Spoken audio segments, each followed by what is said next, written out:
Simplify 9 minus y squared over y squared plus 2y minus 15. Okay, so dito muna tayo sa numerator. So, kung titingnan natin, factorable siya by the difference of two squares. Kasi yung 9 ay perfect square at yung y squared ay perfect square din. So, meron tayo ditong pattern. So, kung napag-aralan nyo na to, ay alam nyo na yung pattern dito, no? So, yung perfect square ng 9 ay 3. Okay, sulat natin ito yung 3. At yung square root ng 9 pala ay 3 and 3. And then yung y squared naman ay y. At lagyan natin dito ng minus plus. So, yun yung tamang pag-factor kapag difference of two squares. Dito naman, so factoring trinomial. So, ano yung dalawang number na kung i-multiply, ang sagot ay negative 15 at kung i-add, ang sagot ay positive 2.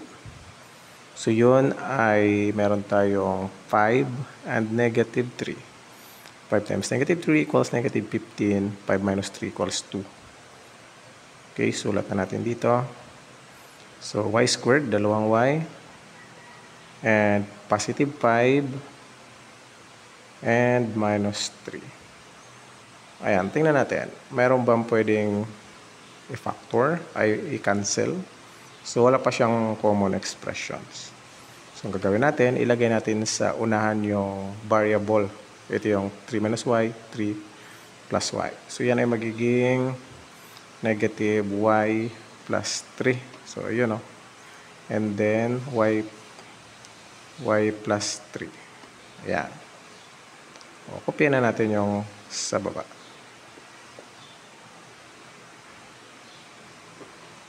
Okay, so wala pa rin common expression. So, dito na natin yan ituloy.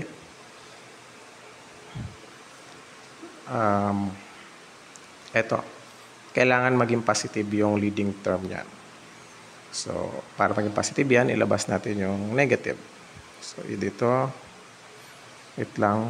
Kopyahin muna natin yung numerator. Ay, denominator. Okay, so i-divide na natin. Negative, di ba? Doon yun. Negative y divided by negative is positive y. And positive 3 divided by negative is negative 3. And copy na lang yung y plus 3. Okay, so mayroon na bang common expressions? Okay, meron na. Cancel na natin yung y minus 3, y minus 3. At isulat yung natira. So, negative. So, y plus 3 and y plus 5. So, yon.